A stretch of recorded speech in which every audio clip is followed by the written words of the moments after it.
From pulling their children out of school to look after them full time, to making their grandchildren clean up after them after they go to the bathroom on themselves. These are by far and away the worst parents ever to feature on my £600 life. Starting off with one of the worst parents on the show is Kirsten, a 38-year-old weighing in at £612. Kirsten had a rough childhood. After being assaulted in high school, she began to take drugs and not look after herself at all. Addicted to these drugs, Kirsten would often live in with her deals and trade her body for drugs. As a result, she became pregnant with her first child and never knew who the real father was. She became deeply unhappy at her circumstances and started to binge eat to feel a sense of fulfillment. She also used eating as a way to make herself undesirable, hoping that it would keep people away from her. And I kept eating, and maybe I was hoping to just keep people away from me. I don't know.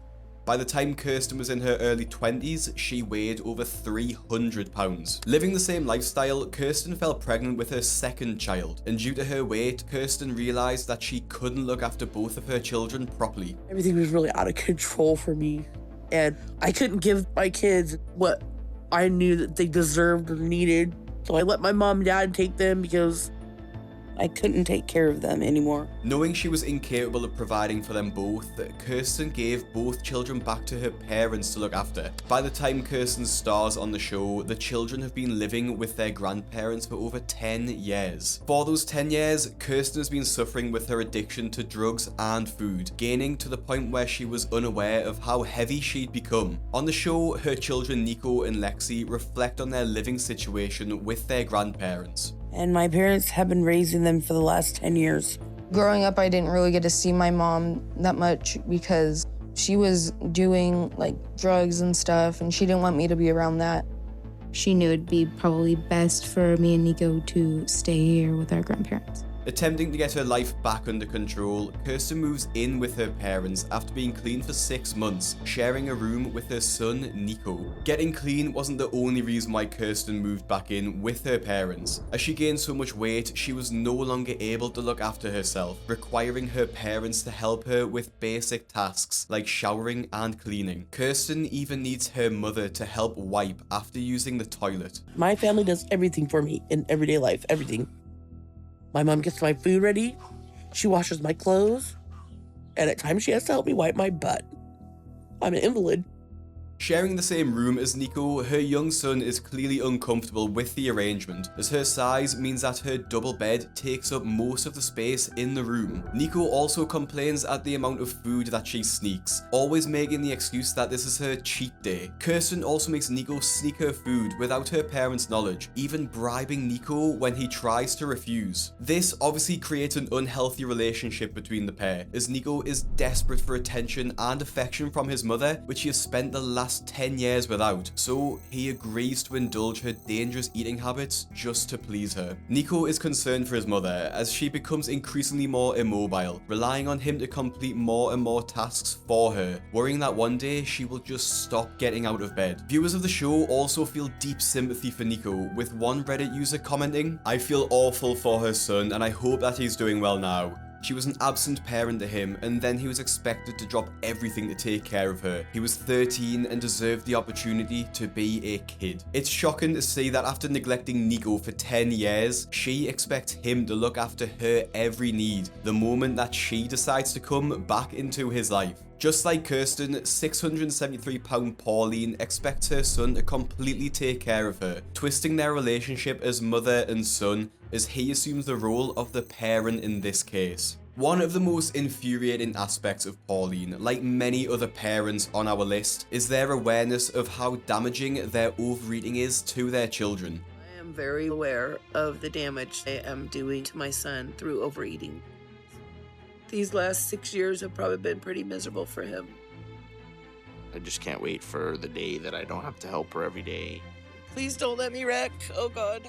Pauline knows that she's harming her son, but seemingly doesn't care enough to change it. Dylan, Pauline's teenage son, looks after Pauline in every aspect of life. He takes care of the groceries, where Pauline orders him around, demanding he selects the biggest items he can possibly find, as well as running the household by himself. Dylan's biggest dream is the day when he doesn't have to look after his mother anymore. He can't move out and start a life of his own because his mother needs him to stay and look after her. And it makes you think, what kind of dream is that for a young man to have? Pauline is completely aware of this, knowing that she could potentially ruin his life. Starting the show for a second chance at life also gives Dylan the opportunity to start his. Unlike Kirsten's young children, Dylan has more responsibility over Pauline as he drives her across the country to Houston and attends all of her appointments with Dr. Now. When Dylan is asked why he buys such unhealthy foods, Pauline explains that she abuses her position as his mother and forces him to buy whatever she wants. Okay, chips, ice cream. The next question is, who buys those? I'll send my son, but I know what you're gonna say, and it's really not his fault. He's probably considered an enabler, but I abuse my position as his mother, and I tell him, go get my food, and I force him to do it. You know, the solution is not to buy it. Right. Okay, so you already know the solution, you already know the answer, you already know the problem, but you have no control over it. And it really makes you wonder what kind of person would admit they're abusing their own children, knowing that it's wrong, and do nothing about it. A month into the program, Dylan is responsible for preparing Pauline's no-carb meals in line with Dr. Now's plan. At her second appointment though, Pauline hasn't lost any weight, instead gaining 4 pounds. Pauline expects so much from Dylan when he is still really just a child. Whenever he's on camera, he looks emotionless and stoic, with Pauline essentially robbing him of a childhood, enslaving him as a carer. And it seems like Dylan has just accepted this. One Reddit commenter said he was raised by a mother who, by her own admission, feels that the roles are reversed. I totally feel like he's the parent and I'm the kid, and all he has ever known is a mother who has weighed at least 500 and then 600 and then 700 pounds. I really do feel like I'm a burden. Pauline's stubborn attitude and victim mentality is all too common with my 600 pound life stars, just like Nicole. Nicole is one of the most viral stars from the show, with dramatic outbursts and tantrums that probably everyone has seen before. Between Nicole and her partner Charlie, the pair make their episode one of the most entertaining, as their selfishness and arrogance will make your jaw drop. Nicole's obesity causes her to be almost immobile, and simple trips to the supermarket are challenging, as Charlie has to move aisles and crates to the side in order to squeeze Nicole through. Like Kirsten from earlier, Nicole's parents look after her young children as she's become too obese to look after them, or even herself properly. Nicole is known to social services, having threatened to remove her children from her due to neglect. Nicole's parents look after the children, but only so they don't get placed into care. Nicole's mother is frustrated at having to look after toddlers at her age, and resents Nicole for not taking responsibility in losing the weight and stepping up as a parent. In a hard-to-watch scene, Nicole shouts to her 2-year-old, who is unaccompanied while having a bath, as he is playing with the hot water tap. As Nicole weighs over 600 pounds, she can't fit through the door to reach her child. Jaden, please, can you shut the water off and come with mommy? Jaden, please come on. I can't fit in the bathroom door. I can't fit in the bathroom door, Mom. All right, I'll get him. I can't take care of my kids, but there's nothing I can do about it right now. Shouting for her mother to help, Nicole's mother is also frustrated because she can't cope having to look after 2 babies on her own, and Nicole can't help in any capacity. With 2 parent figures who can't give the children the full attention they deserve, it's incredibly upsetting to watch. Nicole is so absent from her children that they don't even recognize that she is her mother, instead thinking their grandma is. And it hurts me that my kids think their grandmother is their mom, and that I'm not even a parent. One time I said to my son, "Do you love mama?" And he looked over at my mom and smiled. And it made me feel like he was calling her mom. And that's very hurtful. In another viral scene from the show, Nicole and her family stay at the hotel while visiting Dr. Now, where she realizes that the bed is on wheels. As Nicole can't get on top of the bed due to it rolling away beneath her, the couple have a heated argument, shouting at each other in front of their young children who are playing on the bed. Nicole's attitude is disgusting, as she insults Charlie and swears at him in front of the children. So, when they said it was upstairs, idiot, I can't get on it, Charlie. Why can't you? I'm holding Just the give bed. me the chair over there. Tensions rise as Nicole launches an attack on her entire family, furious that she can't get on the bed, calling her family bastards, screaming and shouting so loud her children start crying. Nicole is selfish through and through, choosing food over her children and making no effort to change. It's unsettling to think of the children's future, as even their grandmother isn't overly happy about having to look after them. Another £600 lifestyle with a toddler is Ashley D, weighing in at over £700. Her size has made her almost immobile, able to walk only a 20-meter distance at a time. The only task that Ashley can do is wash and relieve herself, but struggles with anything else. At the start of her episode, alarm bells start ringing as Ashley's apartment is not just untidy, but filthy. She clearly is unable to keep on top of the chores that people of a normal size just find easy to do. One of Ashley's biggest fears is that when she becomes immobile, she will need someone to take care of her. It's frustrating to see Ashley say this when she's done absolutely nothing to take control of the situation. It's also completely ironic, considering she already does have someone taking care of her 5-year-old son, Patrick. Everything that involves standing and walking around, Ashley relies on Patrick to do, which is every household chore. He's my legs in a lot of things. Basically everything that involves standing and walking around a lot, Patrick does for me. Go get the blue bucket for Mama. We're gonna do some laundry real quick. He has to help me with just about every household chore. Watching this 5-year-old struggle to fill the washing machine with laundry is incredibly upsetting, as it's something that no young child should have to worry about. Learning to do household chores is something that everyone learns, but not until you're at least able to reach the machine without having to climb on top of it. It's important to mention too, that if Ashley wasn't classed as disabled due to her weight and needing a carer, that her behaviour towards Patrick would be considered abuse, if it isn't already. One YouTuber commenter noted, "Watching that kid do laundry just broke my heart. I'm glad he's so smart and independent, but it shouldn't be taught this way. I hope she is better now."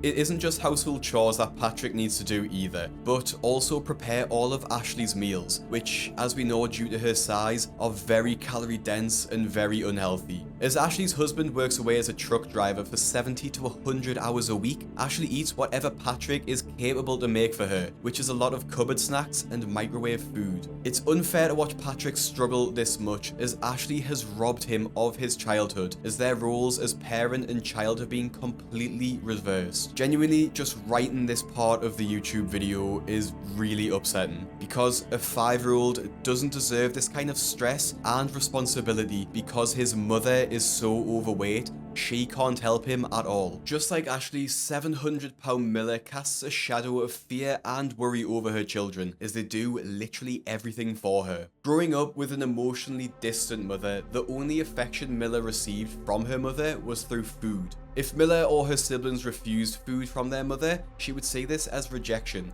and resort to violence against the children. I do sometimes blame myself for Miller being the way she is. But at the time, I thought it was fine that she ate that much. As Miller was the oldest, she would eat her siblings' food that they couldn't finish to save them from being punished. She never said it, she never hugged me or kissed me, but what she would do is feed us. Giving us food was the only way my mother knew to show her love for us. And if we didn't take that food, my mother saw it as a rejection, and we would get a whipping.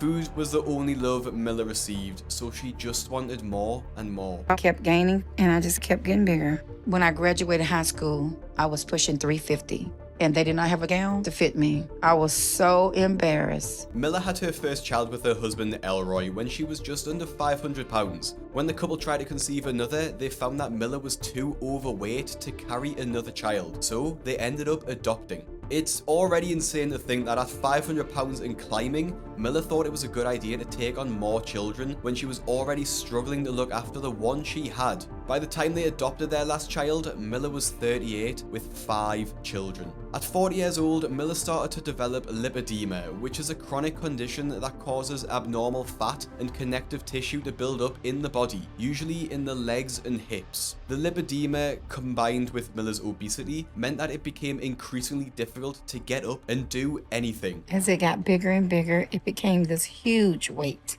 and it just held me down. And one day it got so big, I couldn't get up anymore. So I have no idea how big I am. Ultimately, Miller became bedbound, completely relying on her children to look after her every need. To make matters worse, Miller's husband Elroy started to have health issues too, which resulted in his reduced mobility as he relies on a wheelchair and walker to get around. I have a lot of health issues going on myself. I'm in end-stage renal failure, and I have congestive heart failure.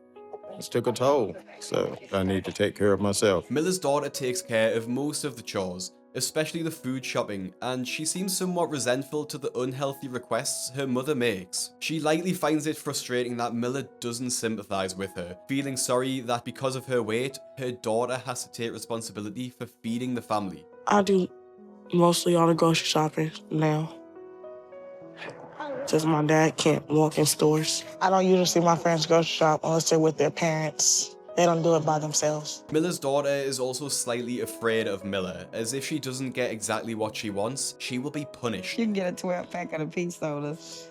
2 12-packs will be fine. Ice cream bars, please. Okay. We don't want to bring my mom some of the stuff that she asked us to bring her, but we have to. She'll be mad if we don't. Beyond the household chores, Miller's daughter feels guilty for her mother's weight, as she understands that she is the one buying and feeding her parents. I do feel responsible for my mom's weight because she can't get up and get it. It's just hard to know what to do when she wants food because we feel bad for her because she's on the bed. This is such an unfortunate burden for her daughter to bear though, as she's simply doing what is being asked of her, yet has to take on the responsibility that her mother could die because of the food that she's feeding her. As mentioned before, Miller's children do absolutely everything to look after her, one of which being to clean their mother after she defecates in the bed. Okay, done. I know it's horrible for them. One important note on this subject is that if Miller weren't bedbound due to her obesity, her children taking care of her after she defecates would be classed as child abuse. Ultimately, the responsibility and emotional burden that Miller places on her children because she can't stop eating is enormous. Bring me plates and my oranges out the refrigerator. So I'm trapped here, and I can't go anywhere. I can't do anything unless it's in this bed. So most of everything around this house falls on my children. In a similar situation is 705-pound Lisa Fleming, whose children and grandchildren look after her around the clock. I'm stuck in this bed and I'm helpless. I can't go anywhere. I can't walk. After her father tragically passed away when she was young, Lisa spiraled out of control and turned to alcohol and food as a coping mechanism. Things only got worse for Lisa as her brother passed away not long after, which her mother blamed her for. A few years later, Lisa then lost her mother to cancer. In my early 40s, I found out my mom had cancer. So I moved back home with my mom, and she passed away shortly after. Losing my mom, almost lost my mind. I started eating around the clock, and I picked up weight so fast. I was over 500 pounds. Her story is tragic and deeply sad, explaining why Lisa turned to food to cope, as it was the only thing in her life that she felt she could control. Immobile and bedbound, Lisa's adult daughter and her young grandson are the primary caregivers in her life, living in the same house as her and watching her 24/7. A month ago, I started feeling sick and my leg was really bothering me. I kept saying, my leg is hurting bad. And when Danielle pulled open the folds of my skin, she found little maggots on there. So now she has to check my leg every day. And I can't believe it got so bad. Not only is Lisa critically obese, but she's also one of the oldest stars on the show at 50 years old. This means that she also has a myriad of additional health complications related to her age and obviously her weight. Lisa's daughter has to bathe and clean her frequently, as her obesity-related skin infections need to be cleaned and disinfected. Her grandson also helps with his daily routine, an unsettling image as he has to clean his grandmother while she's completely undressed. We all have to help her. 2, 3.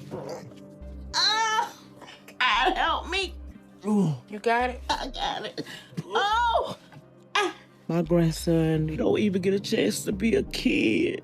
because he's so busy catering to me. Like the story with Miller, this just reeks of child abuse, as no child should have to see their parent or grandparent in this disturbing way. One YouTube commenter wrote, "It's extremely sad that the grandson has to be subjected to this. This is just generational trauma developing before our eyes." Although Lisa's daughter Danielle is an adult, capable of making her own decisions, she is still a victim of her mother, as she herself struggles with her own weight, falling into the same bad habits as her mother. One YouTube comment said, "Her daughter is set and ready to be in a similar position as her mother. The mother needs someone to motivate her to lose weight, and it certainly isn't the daughter." After failing to lose any weight over the course of her treatment, Danielle is disappointed in Lisa for letting her down, reflecting on the years of support she offered her mother with nothing in return.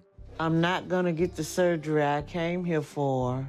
Dr. Now is done with me. So what are your plans going forward? Well, I had just planned on just giving up, Danielle. Why? I'm just not getting nothing accomplished. And I feel like you the only one of my children who even care enough about me.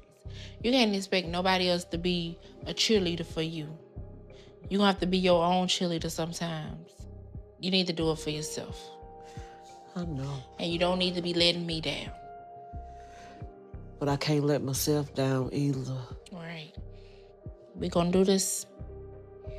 Unfortunately, just several months after her episode aired, Lisa tragically passed away after her body gave out. Another star who struggled to turn things around is £530 Penny, who is also known as one of the many stars who failed Dr. Now's weight loss program. Penny had an addiction to food from a young age, always being the heaviest person in her class, and even having to wear plus-size adult clothes as a child.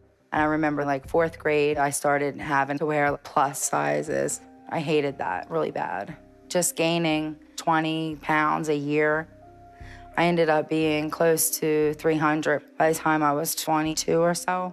After getting married to her now husband Edgar, the couple had a young child together named Liam. Unlike the other parents, Edgar did quit his job to look after Penny, becoming her full-time carer. Liam doesn't have the same responsibility in looking after his mother as the other star's children do, but that doesn't mean that he isn't being neglected by Penny. As Penny is bedbound, she can only see Liam if he comes to her. This means that Liam can't be left alone with her, as if something bad happened to him, she wouldn't be able to get to him at all. I help take care of my son, but it's here. If he refused to come into my bubble, then I wouldn't be able to help him. She places the parenting responsibility on Edgar, who takes care of everything around the house, looking after Penny and Liam. Penny is very stubborn, and Ed does enable her. He buys whatever she tells him. And if he doesn't, he's gonna be in trouble. Ed definitely does bring the food in to the house, but I also believe that he doesn't have much choice. Penny is also unable to attend any of Liam's sports or school events, as she's too big to be transported the distance. Instead, Edgar has to record Liam's milestone events to show Penny when they arrive home. Today's Liam's graduation for kindergarten. It's hard because I had to be leaving to go see the award ceremony, and I'll be here. Could you bring me home an award and some pictures, okay? I want it. Who loves you? You. Liam, go get one of them wipes. It's hard not to be there, but it's even harder when I say, "I'm sorry I can't be there today." And he's like, "Oh, it's okay." Liam is always visibly upset by this, seemingly confused as to why his own mother can't be there at these special events. Some of Penny's family members even agree that Penny is an unfit mother and feel deep sympathy for Liam that he doesn't have the support from her that any child deserves from their parents. She's a great mom, but you just can't be a good mom when you're in bed. Liam loves her so much, and I thought having him would change everything, but it hasn't. It's gotten worse. As if that couldn't be frustrating enough, Penny is also incredibly delusional, as she believes that she does a lot more for Liam than most mothers do. I never want anyone to discount, well, you didn't get to do these things with your son, because the things that I've done with my son on a regular daily basis probably exceed what regular moms get to do that have to go out in the workforce. Still, there's things that all moms miss, but I'll be at his next event. I know I will. And I don't understand how this could be true when she can't walk, can't prepare his meals, clean his laundry, or even play with him, when most mothers can do this with ease. Penny is also completely unsympathetic during her treatment, as Dr. Now requires the family to relocate to Houston so that they can be close to the hospital. Liam has to leave his school and all of his friends to stay in a tiny one-bed apartment where he has to share a bunk bed with his father. This is Liam and I's room. It's only a one-bedroom. I get the bottom bunk. Obviously, can't sleep with Penny. I know Liam can't wait for her to come home. Penny never once seemed apologetic about this, failing to take responsibility for the fact that it's because of her that they've had to relocate. You know, the thing is there really wasn't a diet like given to us or to me. I'm waiting for the food. All right. I need to get something in me, and I feel like I'm dropping all my sugar. As the months roll by and Penny stops contact with Dr. Now, she seems unconcerned by the fact that the quicker she loses weight, the quicker that she will be discharged. And that means the quicker that Liam can return back to their home in Maryland to be with his friends again. Even if I'm not successful in the world's eyes, the fact that I did all of this so far changed my path in life forever. And I don't ever have to be an ideal weight in Liam's eyes because he's seen what I'm willing to do for him. And he's proud of me.